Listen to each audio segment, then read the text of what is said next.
어떻게 강의 들어보시니까 부자 되실 수 있을 것 같아요? 되게 어렵습니다. 되게 그렇게 쉽게 생각하시면 안 돼요. 근데 어렵다는 것은 일이 힘들다거나 학력이 낮다거나 캐리어가 없다거나 그런 거 아닙니다. 사람을 대하는 사업이요 쉽지 않습니다. 5만 가지 사람이 모이면 생각이 5만 가지예요. 그래서 성공할 수 있는 가장 유일한 비결은 겸손입니다. 겸손. 왜 겸손이 중요한가에 대해서는 말씀드리도록 하겠습니다. 절대로 겸손하지 않은 사람은 이 다단계판에서 성공할 수 없어요. 그리고 완전히 라인을 망가뜨리는 행위를 하는 경우가 대단히 많습니다. 다른 사람을 자기 돈벌이와 직급 상승의 수단으로 이용하는 사람들이 있어요. 친구라는 영화 혹시 보셨나요? 연식이 좀 약간 되신 분들이 보셨죠? 장동건이 나오는 거예요. 장동건이. 그 장동건이 기가 막히게 나오죠. 장동건이 걸어가는 거 보면 말이죠, 눈이 번쩍번쩍하죠. 근데 그 친구에서 장동건이가 뭐라 그래요? 내가 네 시다바리가 그런단 말이야. 그게 부산 사투리죠. 다른 사람을 자기 시다바리로 생각하는 사람은 절대로 성공 못합니다. 성공해도 졸부 또는 천민자본주의로 인정 못 받아요. 그렇게 힘들게 성공해가지고 그렇게 대접을 받고 살아야 되겠네 하는 거예요. 자, 우선 공중에 떠 있는 발을 땅으로 내리셔야 되니까 시 한 수 감상하고, 시인은 애칭이 풀꽃 시인이라고 부르는 대단히 아름다운 시를 쓰는 그런 시인이 있습니다. 초등학교 교장 선생님으로 정년퇴임하시고 지금은 공주시의 문화원장으로 계시는 분인데, 광화문 사거리에 가면 교보문고라는 대단히 큰 서점이 있죠. 거기에 가면 교보문고 글판이 있어요. 글판에서 서울 시민이 1등으로 뽑은 거, 가장 좋아하는 것이 풀꽃 1입니다. 자세히 보아야 이쁘다. 풀꽃 길가에 핀 거 보세요. 자세히 보아야 이뻐요. 하도 작아서. 그리고 오래 보아야 사랑스럽다. 너도 그렇다. 너도 그렇다. 자, 오늘 PPT 제목을 한번 보여주세요. 학습 조직 2인데요 이걸 얼마나 해야 될지 지금 너무 중요하기 때문에 학습이라고 하는 거예요. 학습, 이게 전부거든요. 학습. 이 학은 배운다는 것이고, 습은 익힌다는 겁니다. 배우고 익히는 게 학습이에요. 이 말은 논어에서 나온 말입니다. 논어 제1편 학이편 제1장에 나오는 말이에요. 학이 시습지 불역여로. 배우고 때에 맞추어 익히면 또한 즐겁지 아니한가. 유붕자 원방내 불역나고. 벗이 있어. 이거 벗은 술친구 아닙니다. 술친구가 아니고 나와 뜻을 같이 하는 사람이 있어 먼 곳에서 찾아오니 또한 즐겁지 아니한가. 인부지불온 불역군자오. 남들이 나를 알아주지 않아도 성내지 아니하니 군자가 아니겠는가. 알아주지 않는다고 썩내면 군자 아닙니다. 네가 어쩌다가 다단계 하냐? 그때 썩내면 안 돼요. 그런 말 하거나 말거나. 그때 뭐라고 대답하면 좋습니까? 누군가가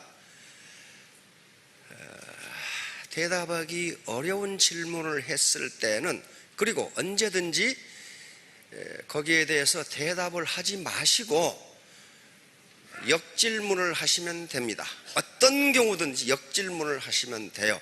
그래서 상대방이 대답하도록 만들어야 돼요. 네가 어쩌다가 다단계를 하냐? 그러면 네가 그럼 내 노후 책임질래? 그렇게 물으면 내가 왜? 그렇게 나오고 그 사람이 답변하잖아요. 지금 그 사람이 답변하잖아요. 정할 말이 없으면 그렇게 물으면 그거 왜 묻는데? 그러면 그놈이 대답할 거 아니에요. 그놈이 대답할 거 아니에요. 예. 이 학습으로부터 모든 건 출발합니다. 모든 건 출발해요. 요즘 최근에 뉴스 보신 분들이 많으실 텐데 용산 미군 기지가 우리한테 반납되죠? 용산 주둔 미군이 좀 평택으로 옮아가죠. 용산에 있으면 너무 좁아. 그리고 평택으로 가야만 할 미국의 전략적 판단이 있죠. 평택으로 가야만 중국을 포위할 수 있으니까 그쪽으로 가는 거예요. 왜냐하면 평택으로 동두천에서 또 서울에서 평택으로 간다는 것은 뭘 의미해요? 미국의 생각에는 북한은 없다 그 말이죠. 이쪽으로 가서 이제 중국을 견제해야 되니까 그래요. 아무튼 뭐 그전 그렇고 그러면 그 미군 기지 엊그제 우리 장관님들하고 서울시장님하고 버스 타고 투어했죠.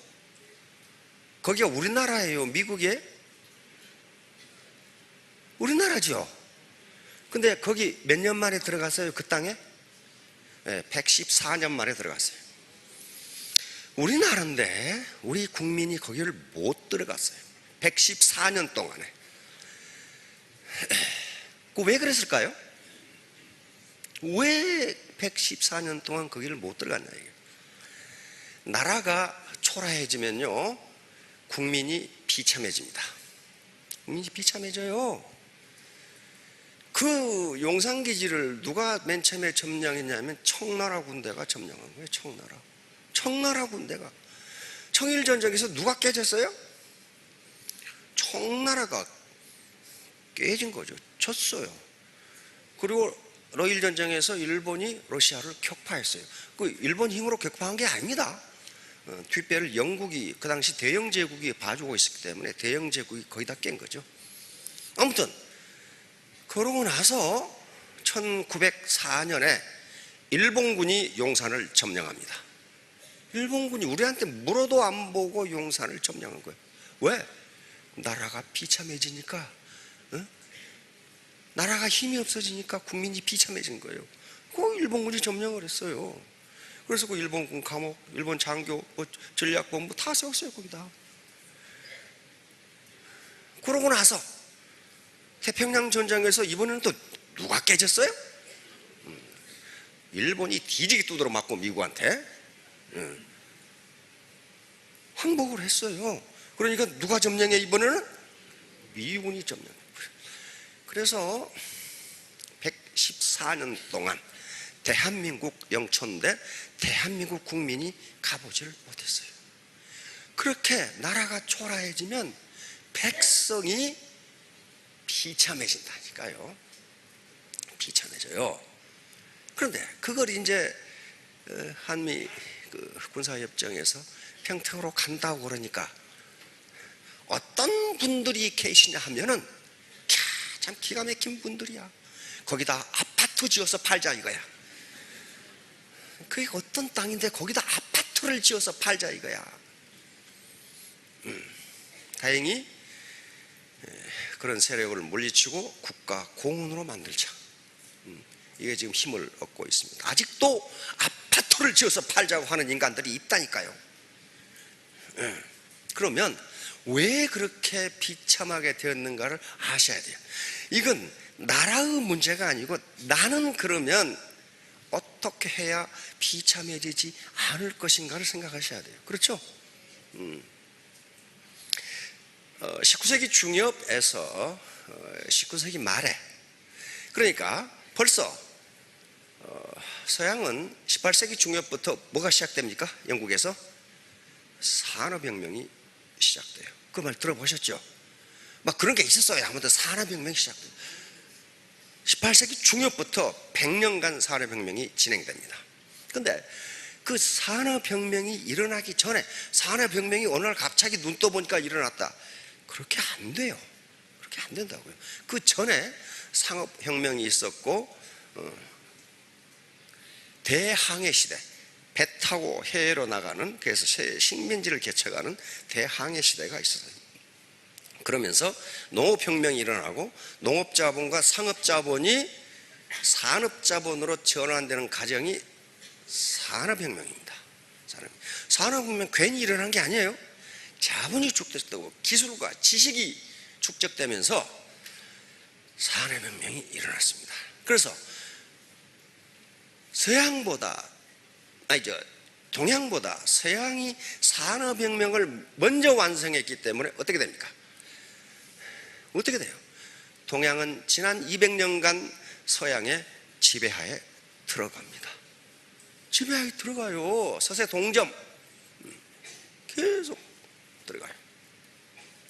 그런데 산업혁명이 일어나면 그 국가는 어떻게 되느냐? 제국주의화합니다. 제국주의화해요. 반드시 제국주의화해요. 우리가 힘이 무척 세졌다, 그러면 우리는 가만히 있을 것 같아요? 대한민국은? 어딘가 옆에 놈 저거 두들겨 패가지고 뺏어야 되겠다, 그렇게 돼요. 이게 국제관계예요. 국제관계는요, 오늘부터 생각하시기를 대한민국만 빼놓고는 전부 도둑놈이다, 그렇게 생각하시면 돼. 아니 정말이에요. 국제관계는요, 대한민국만 빼놓고는 전부 도둑놈이다, 그렇게 생각하시면 돼. 왜? 힘 있는 놈이 잡아먹게 돼 있어요. 그게 국제관계예요. 사자하고 사슴하고 잘 지내는 거 봤어요? 절대로 가만두지 않아요. 배가 부르면 가만 놔둬. 그러다가 어느 순간에 잡아먹어버려요. 자, 그랬듯이 산업혁명을 완성한 서구 세력은 제국주의화합니다. 제국주의는 그 산업력을 앞세워서 상대방 국가의 통상, 개항을 요구하고 무역을 통해서 상호 이익을 보자 하는 건데, 사실은 산업혁명이 되지 않은 국가를 시장화하는 방법입니다. 시장, 그리고 원료 공급지로 삼는 게 제국주의 확장 과정이에요. 그게 19세기에서 20세기 초까지 계속되어 왔어요. 자, 그렇게 되니까 우리나라의 병인양요, 신미양요, 운양호 사건, 그 고등학교 때 졸면서 들어본 생각이 나시죠? 뭐 그런 게 뭘까?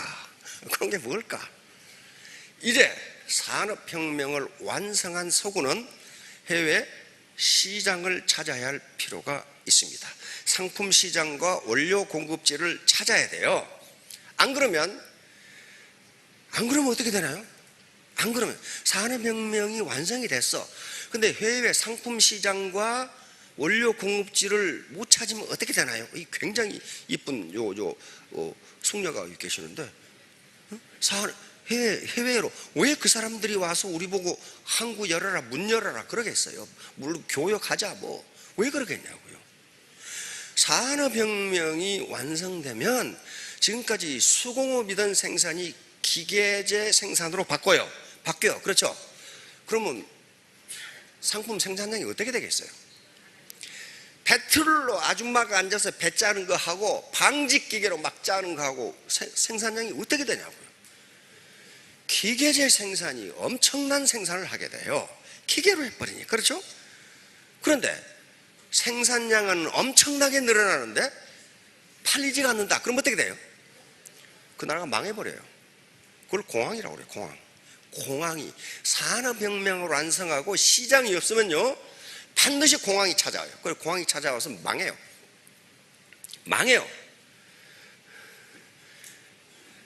1차 대전, 2차 대전 무엇 때문에 했어요? 자유를 위해서? 그렇게 생각하고 있으면요, 잘못하면 자유를 뺏겨요. 또 자유를 위해 싸운 게 아닙니다. 시장쟁탈전이에요. 시장쟁탈전이 2차 대전이에요. 1차 대전은 제국주의. 오늘 가셔서 자녀들의 역사 교과서를 보세요. 1차 대전 뭐라고 나와요? 딱 해놓고 제국주의와의 싸움, 그렇게 딱 나와요.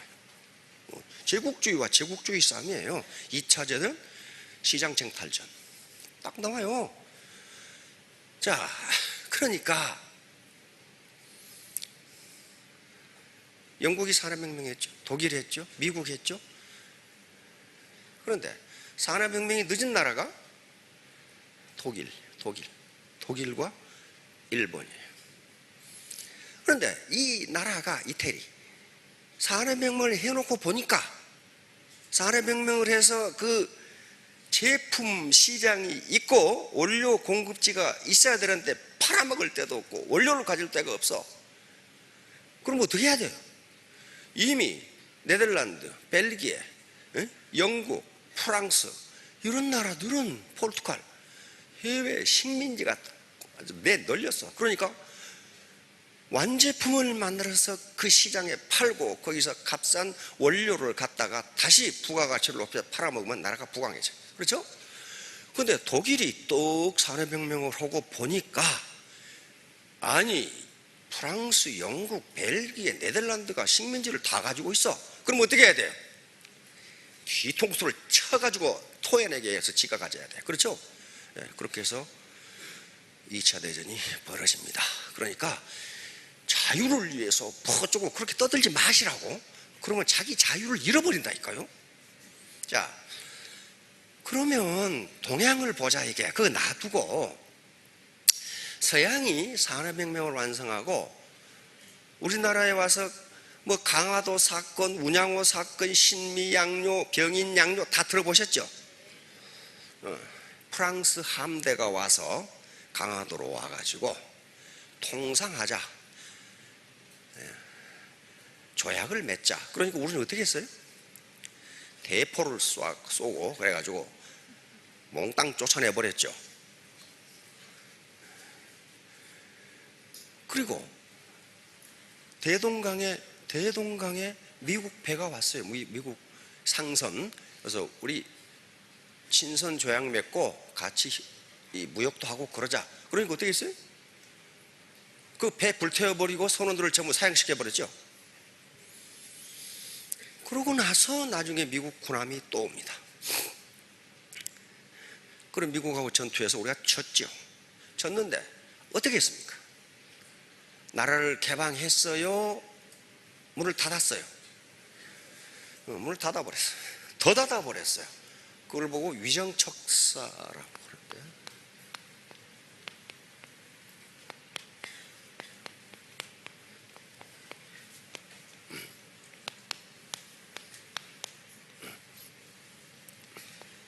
위정척사라는 게, 이 정이 바른 것을 지키고 사악한 것을 배척한다는 뜻이에요. 말은 아주 기가 막히죠. 그러면 이때 바른 것이라는 게 뭐냐 하면은 성리학입니다. 성리학과 성리학 질서. 다시 말하면 현재 나라를 지배하고 있는 지배계층의 기득권 수호야. 기득권 수호. 척사, 사악한 것을 배척한다는 건, 사악한 것은 뭐예요? 성리학 외에 서양에서 들어온 모든 문물은 사악한 거다. 그러니까 좀 배척한다.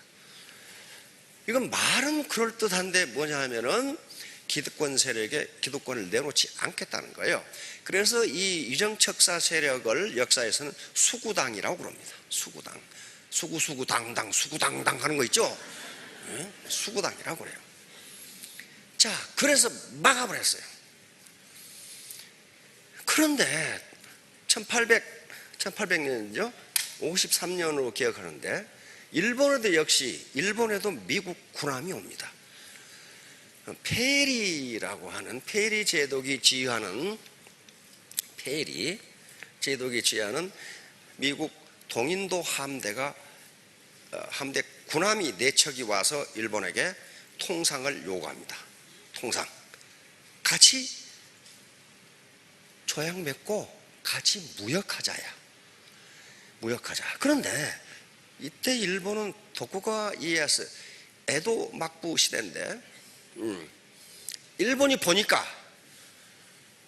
이게 흑선이라는 게 철선이야. 철선. 철로 만든 군함이에요. 우리는 그런 게 없었어요. 나무로 만든 그런 배, 판자로 만든 배밖에 없는데 철로 만든 군함을 가져온 거야, 미국이. 그리고 거기에 사거리가 우리가 가지고 있는 포보다 2배, 3배가 먼 대포를 전부 장착하고 있는 거예요.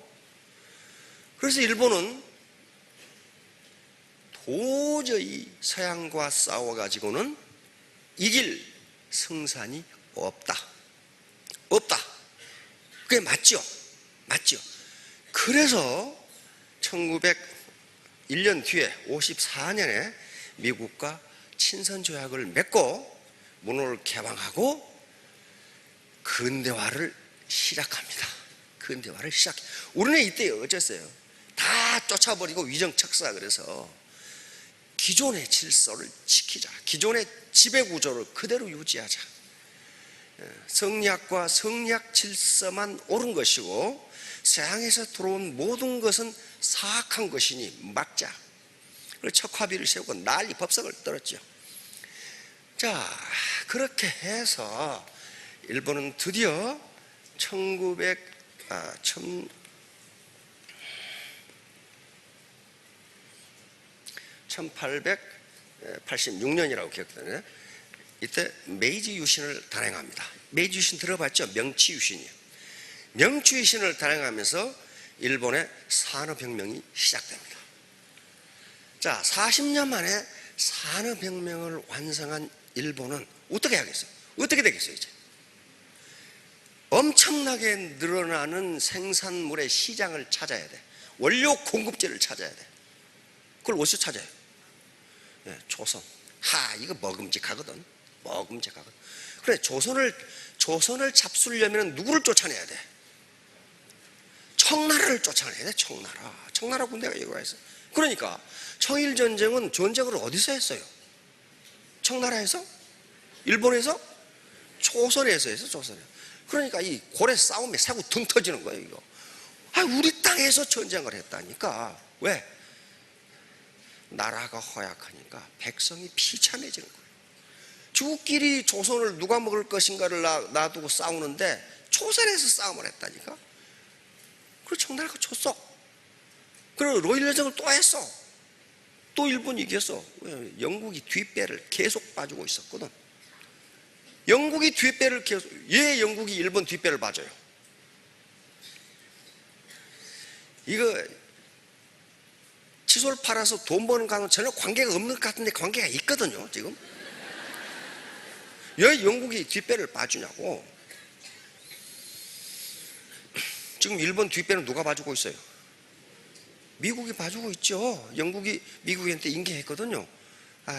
저거 뒷배 좀 봐줘. 영국은 그 당시 대영제국은 세계의 경찰국이었어요. 그러므로 영국이 늘 견제하는 것은 러시아가 극동으로 내려오는 걸 막아야 돼. 러시아가 내려오는 걸 막아야 돼. 근데 극동이, 조선이 영국에서 너무 멀어. 그러면 이걸 변방이라고 해. 변견을 길러야 돼.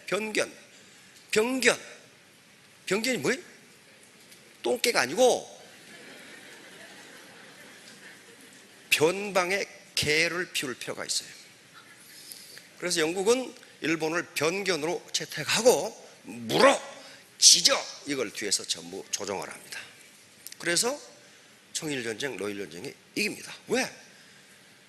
일본의 산업혁명 과정을 보니까 뒷배를 봐줘도 되겠는 거야. 근데 조선은 뭐하고 있어요? 문 닫고 위정척사하면서 성리학적 질서, 구지배 체제를 그대로 유지해. 이거 안 되는 거야. 무슨 기술이 있어야 뒷배를 봐주든지 말든지 그러지. 그래, 결국은 이때부터 산업혁명을 시작한 일본은 40여 년 만에 산업국가가 됩니다. 그러면 쏟아져 나오는 제품을 팔아먹을 시장이 있어야 돼. 그게 어디에? 조선이야, 조선. 그리고 조선에서 뭘 가지고 가? 쌀을 가지고 가는 거예요. 왜?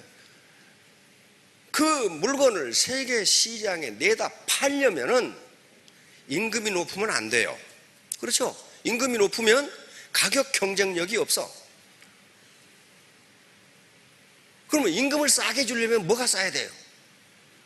쌀값이 싸야 되잖아요. 그래야 그걸 먹고 살 거 아니야, 노동자들이. 그래서 조선에서 쌀을 갖다. 우리 어르신들은 그때 기억나시죠? 군산에서 목포에서 쌀 엄청나게 실어갔어요. 강경 거기 있잖아, 강경 거기서 다 실어가서. 왜? 일본의 쌀을 노동자들에게 싼 값으로 공급해야 일본의 제품 가격을 싸게 할 수 있고 세계 시장에서 경쟁이 돼요. 자, 그러니까 결국은 1904년에 그 용산기지를 일본이 점령해서 일본의 감옥 만들고 일본의 장교들 전략회의 만들고 다 일본 시설이고요. 점령해버린 거예요. 결국은 1910년에 조선을 잡수입니다. 그렇죠? 조선을 잡숴요. 이제 주권도 없어져 버려. 거의 아주 그냥 날로 잡숴. 날로. 털도 안 벗고 그냥 날로. 아무것도 없거든. 아무것도 없어요. 그러다가 그것만 가지고는 안 돼. 일본의 산업혁명의 생산물을 처리할 시장이 조선 가지고 너무 작아. 그래서 어디를 잡습니까? 다시 1937년에 만주 사변을 일으켜서 만주국을 세웁니다. 만주국을 세워요. 허수아비 정권을 세우죠. 거기에 청나라 마지막 황제인 선통제 부인을 갖다 거기 앉히죠. 만주국 황제로. 그래놓고 부인에게는 계속 마약을 먹여서 마약 중독자를 만듭니다. 그게 일본의 관동군들입니다. 관동군이 그 일을 했어요. 그래서 만주를 장악하고 나서 조선 반도 가지고는 시장이 안 되니까 어디를 잡숴야 되나? 예? 러시아를 어떻게 먹어요? 그거 못 먹어. 러시아는 못 먹어요. 러시아를 먹었다가는 영국, 프랑스가 가만 안 있어요. 왜냐하면 영국, 프랑스, 유럽 사람들이 러시아는 자기가 먹으려고 생각하고 있는데 일본이 먹으면 뒤지게 두드러 맞고 다 토해내야 돼. 못 먹어, 러시아는. 그러니까 어디를 먹어야 돼? 중국을 먹어야 돼요. 그게 중일전쟁입니다.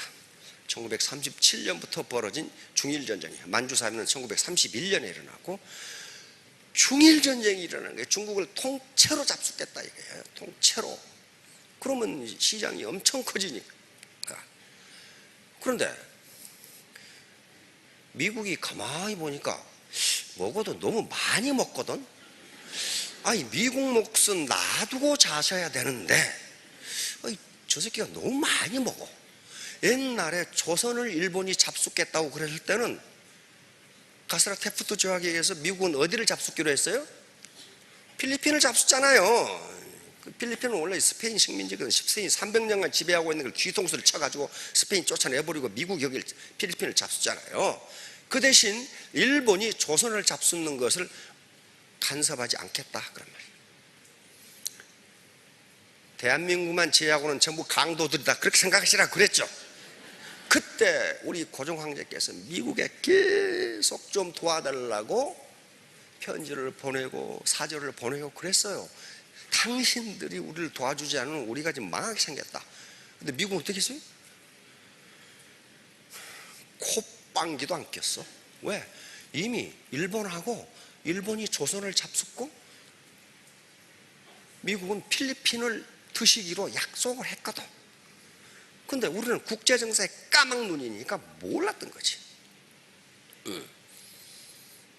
그런데 일본이 조선 만주를 먹고 중국까지 먹으려고 그러니까 미국이 가만히 보니까 너무 과식하네. 그렇게 된 거야. 과식하네.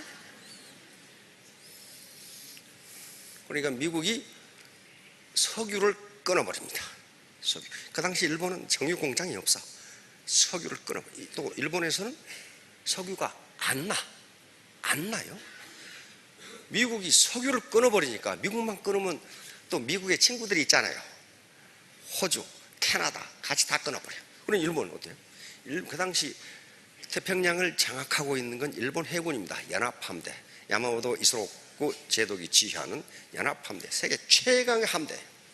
그런데 거기서 일본은 양자택일을 해야 돼. 양자택일이 뭐냐면은 중국에서 나오든지, 그러니까 중국을 잡숫지 말든지, 안 그러면 미국과 일전을 하든지, 둘 중에 하나예요. 그런데 그 당시 일본 해군 장성들, 해군 장교들은 미국을 잘 압니다. 그런데 일본의 육군 장군들, 육군 장교들은 미국을 잘 몰라. 일반적으로 육군이 해군에 비해서 좀 무식해요. 해외를 별로 안 가보거든. 일본의 연합함대 사령관 야마모토 이소로쿠 대장은 하버드 대학에서 공부한 사람이에요. 그 사람이. 그러니까 미국을 잘 알아. 도조 히데키가 미국과 전쟁을 한다고 했을 때 반대했어. 야마모토 이소로쿠는 당신들이 미국의 포드 자동차 공장을 한번 보면 미국과 전쟁을 하겠다는 생각을 못한다 그랬다. 그건 잠재력이거든요. 그런데 육군이 결정하니까 해야죠. 아무튼, 그런데 왜 미국과 결전을 해야 되느냐 하면요, 미국이 전략 물자를 끊어버렸어. 석유, 주석, 고무, 철강, 이게 얼마나 귀한 전략 물자예요. 그러면 이걸 어디서 구해야 돼? 어디서? 일본은 동남아시아 자원지대를 점령하면 그걸 얻을 수 있어. 그렇죠? 여러분들이 해군사령관이라면 동남아시아를 먹자 그렇게 생각하시겠죠. 그 생각도 못하고 칫솔이나 팔자 그러고 있으면 안 된다니까. 지금 글로벌로 못 나가요. 그래서 동남아시아를 치려고 하는데 이거 안 되겠네. 하와이 진주만에 뭐가 있어요? 미 태평양 함대가 있어. 저걸 먼저 깨버리고 동남아시아를 정광석각처럼 점령해버리고 일본 땅으로 만들어서 미국과 협상을 하자. 우리가 이건 잡수는 걸로. 그런데 미국은요, 어떤 나라냐 하면요, 본토가 공격을 당하면 못 참는 나라입니다. 그 분명히 아셔야 돼요. 본토가 공격을 당한다? 미국 본토에 대해서 어떤 놈이 이러쿵저러쿵 한다? 그러면 그 시기는 가만 안 놔둬요. 어떤 일이 있어도 아주 깔아 뭉개버려. 미국 본토에 대해서 왈가왈부한다?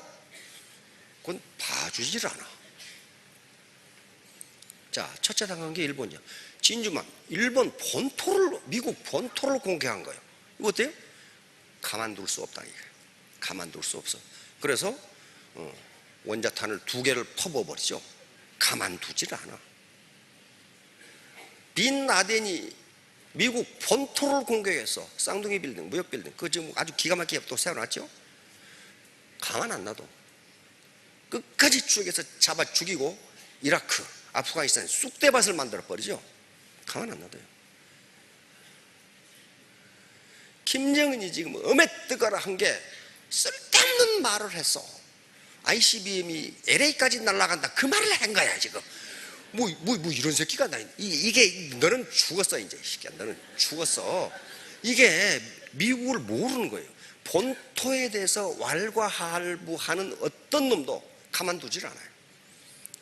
아무튼 그렇게 해서, 자, 우리가 그러니까 이제 결론으로 갑시다. 우리가 일본의 지배를 받고 국민이 비참해지고 백성이 자유를 잃어버린 게 무엇 때문이냐는 거예요. 무엇 때문이냐? 산업혁명이 늦은 거예요. 산업혁명이 늦은 거라고.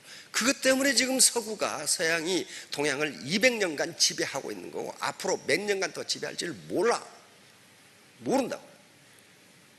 늦었어. 산업혁명이 늦었어요. 3차 산업혁명까지는 산업혁명이 진행된다는 얘기도 누가 해준 놈이 없어. 근데 지금은 응? 우리 마누라까지도 4차 산업혁명 그래. 그건 다보스 포럼이라는 데서 부자 클럽 있죠. 부자 클럽. 세계 0.001%만 참석하는 포럼이 있어요. 포럼이 있어요. 우리는 가고 싶어도 못 가요. 참가비 2천만 원. 연 소득 70억 불 이상. 세계 경제를 이끌어 부자 클럽이에요.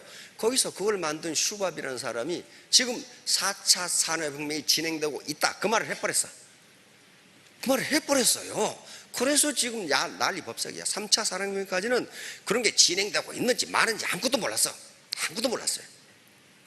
그리고 진행되고 있는데 이미 미국은 앞서가고 있는데, 자, 그렇게 되니까 산업혁명에 뒤지면 어떻게 된다? 뒤진다고 말이야. 그때는 산업혁명에 뒤지면 뒤져요.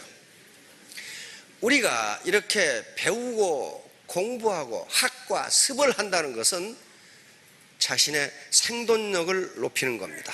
생존력을 높이는 거예요. 그리고 자유의 범위를 확대하는 겁니다.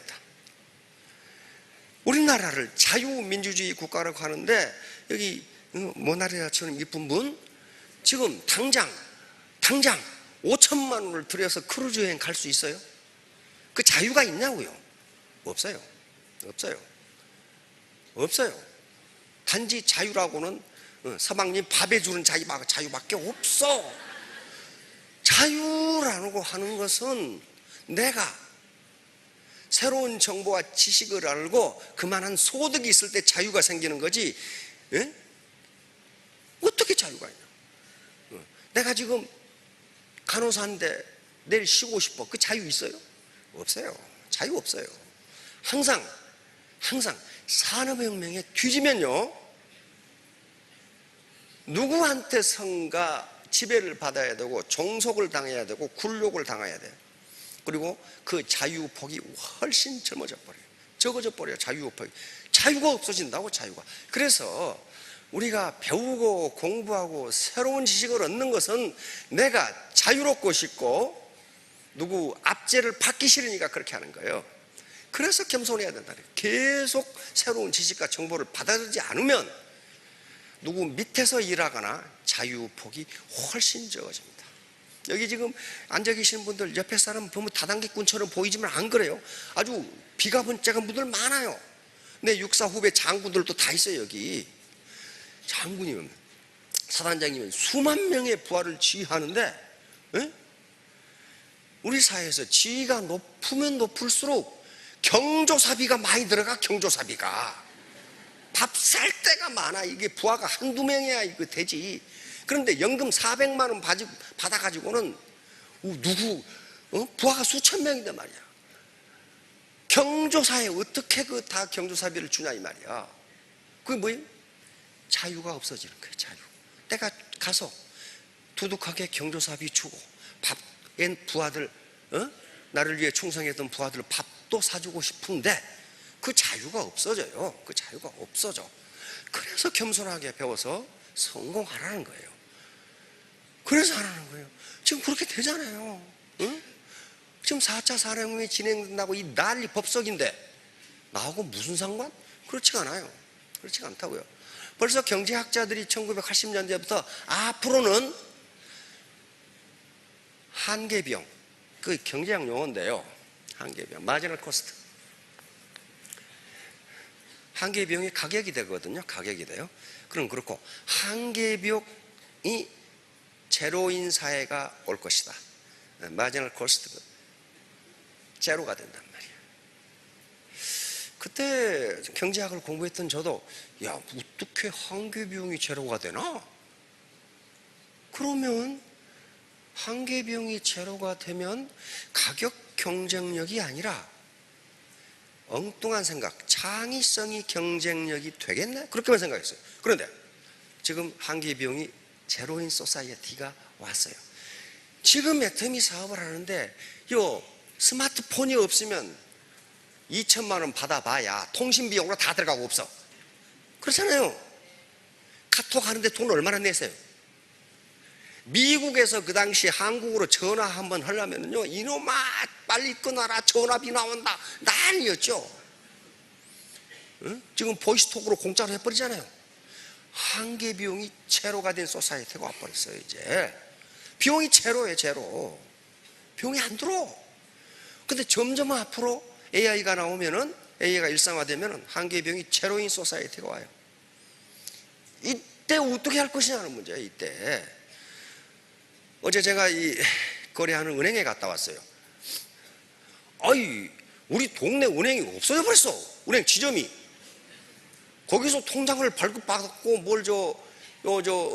이 모바일 그 앱을 만들어놨는데 그 지점이 없어져 버렸어. 그래서 다른 동네 이제 지점으로 갔어. 아이, 거기 갔더니 말이지, 은행 사무실은 넓은데 사람이 5명 앉아 있어. 쾌한이 없어. 거기다가 보초까지 5명이야. 보초까지, 기도까지 5명이야. 없어.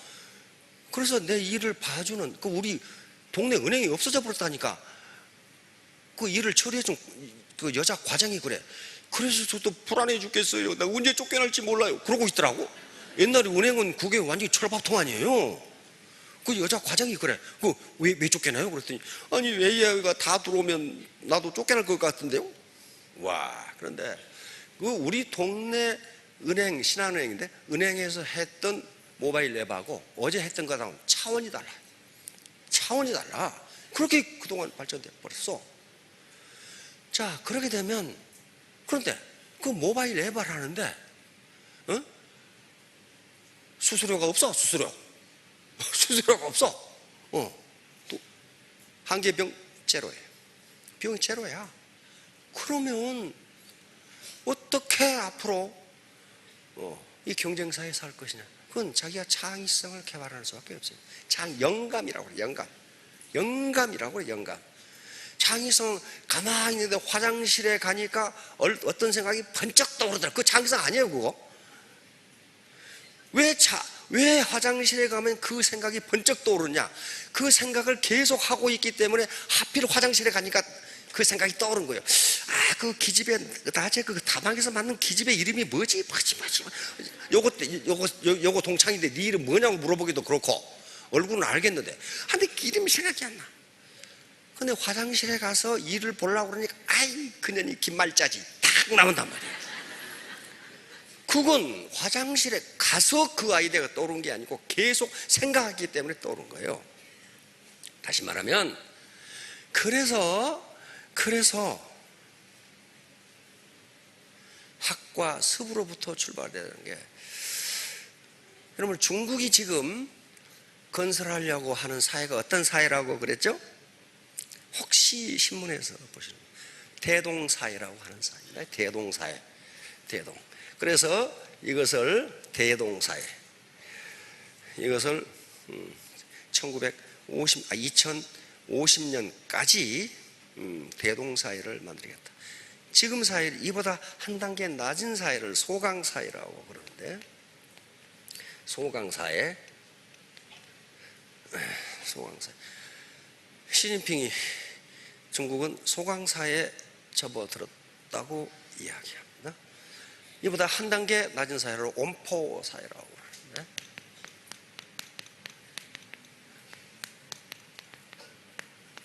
온포. 이건 배부르고 등 따신 사회다, 그 말이에요. 자, 등소평이 1978년에 개혁개방을 시작합니다. 그렇죠? 개혁개방. 그러면서 개혁개방을 하면서 중국 국민들이 이 개혁개방을 지지해 주지 않으면 어때요? 국민이 어떤 정책을 지지 않으면 그 정책이 성공하기가 힘들어요. 그렇죠? 그래서 맨 처음에 등소평이 약속한 게, 개혁개방을 하면은 먹고 사는 문제를 해결해 주겠다.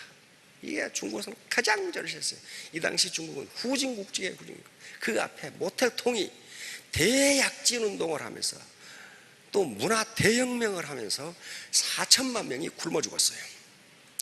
4천만 명이 굶어 죽었는지 2천만 명이 굶어 죽었는지 어떻게 하느냐? 통계학적으로 아는 방법이 있어요. 해마다 한 국민의 출생과 사망률이 있습니다. 그렇죠? 근데 어느 해에 갑자기 사망률이 늘어나는 건 뭐예요? 굶어 죽었다는 거예요. 그래서 4천만 명이 굶어 죽고 있어요. 그러니까 중국 등소평의 입장에서는 어떻게 이 13억 인구를 먹여 살릴 것인가가 최대의 문제였어요. 그래서 이렇게 하면, 개혁 개방을 하면은 적어도 등 따시고 배부르게 먹을 수는 있다. 내가 이렇게 해주겠다. 이게 온포사예요. 따뜻한 온자, 배부를 포자, 먹고 살게 해주겠다. 이것을 2020년까지 완성하겠다. 2021년부터 2040년까지는 소강사회를 만들겠다. 그리고 2050년까지 대동사회를 만들겠다. 그게 약속이에요. 약속이에요. 중국 국민들의 약속이에요. 근데 어때요? 개혁 개방해서 이게 해결이 됐지요. 응? 중국이 대단한 나라야. 13억을 먹여 살리고 남아가지고 우리나라에 생선에다 납도 넣어서 팔고 막 그러잖아요. 막 먹해가지고. 그러니까 자기들이랑 먹지 말이야. 그걸 먹는 문제를 해결했어요. 개혁 개방으로. 응? 개혁 개방으로. 이때 등소평이 약속한 게 선불호입니다. 선불호. 먼저 부자가 될 수 있는 권리. 먼저 부자가 될 수. 그리고 흥묘, 백묘론. 검은 고양이, 흰 고양이 내로 하는 거 있죠. 그것이 검은 고양이면 어떻고 흰 고양이면 어떻냐? 쥐만 잘 잡으면 되지. 그게 백묘, 흥묘 유명한 거예요. 다시 말하면 그 체제가 사회주의 체제이건 공산주의 체제이건 자본주의 체제이건 그게 무슨 상관이 있냐? 백성들이 잘 살면 되는 거지. 그게 분명해요. 그리고 모기장 이론이에요. 모기장 이론. 아주 쉬운 이론이죠.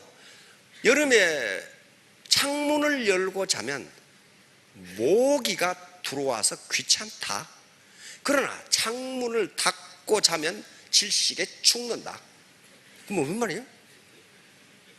사회를 개방하면 서구 사상, 중국의 가치와 문화에 맞지 않는 사상도 들어오지만은 질식에 죽지 않는다. 그래서 개혁 개방이 시작된 거예요. 그래서 이 사회를 이걸 성공적으로 이루어냈어요. 그런데 이제 18년 이쯤 와가지고 소강사회에 접어들었다고 이야기합니다. 소강사회라는 건 뭐냐면은 가정 단위로, 가족 단위로 건강하고 행복하게 살 수 있는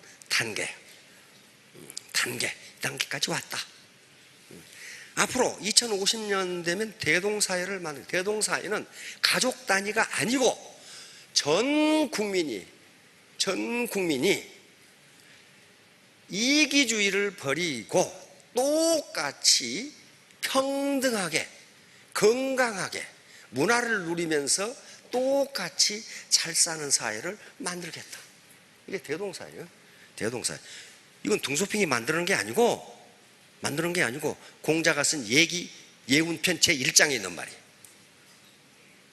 그러니까 그걸 따다가 이 사회를 만들겠다고 하는 거예요. 이 사회를 만들겠다.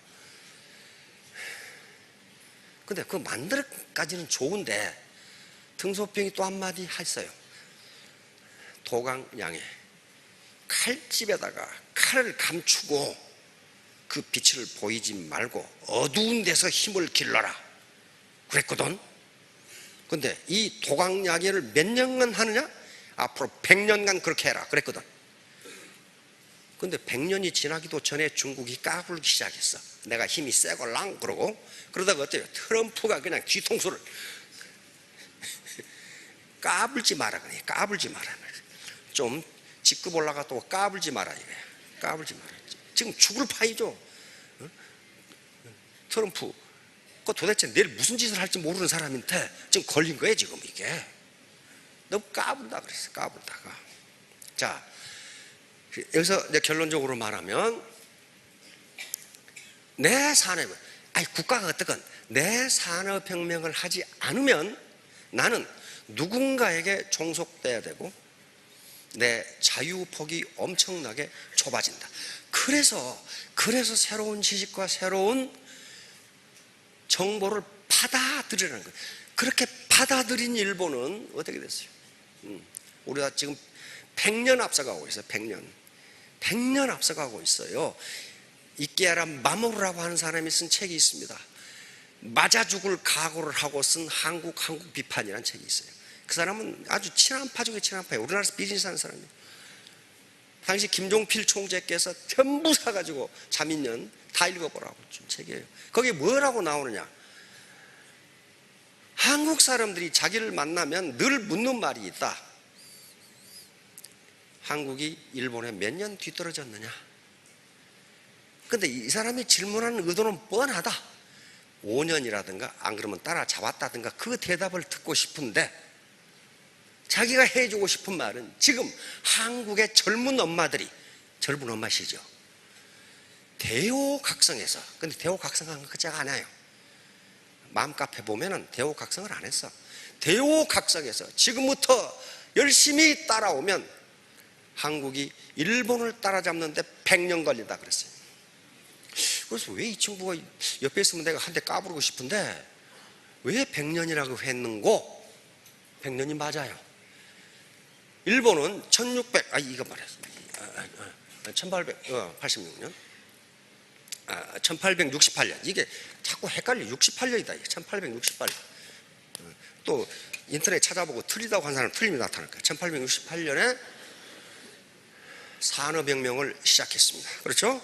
우리는 언제 했습니까? 산업혁명 언제 했어요? 1960년대 제1차 5개년 계획이 시작돼요. 딱 100년 걸려요. 100년이었어요. 이국종 교수께서 아이고 이렇게 우리나라는 문제가 많은지 모르겠습니다. 영국 캠브리지 대학 교수한테 가가지고 자기 지도교수한테 가가지고 그랬더니 그 교수가 하는 말이 이보게 이 교수 영국이 이렇게 되는데 400년이 걸렸다네. 한국 앞으로 200년은 더 기다리게. 여러분 무슨 소리인지 알겠죠? 우리 국민은 세계에서 가장 높은 수준을 가지고 있는 국민인데 이게 2등에서 1등으로 가려고 그러니까 이 갭이 엄청나게 어렵다는 거예요. 이걸 겸손하게 일본처럼 문을 열고 받아들이지 않으면 200년이 더 걸릴지도 몰라요. 그런데 우리는 서양이 300년간 200년 내지 300년간 했던 일을 50년만 해냈어요. 그렇죠? 그러니까 그렇게 안 기다려도 되는 것 같아요. 40년만 기다리면 될 것 같아요. 40년만. 자, 3년 후 5년 후에 모두 로얄 마스터 되시기 바랍니다. 예, 감사합니다.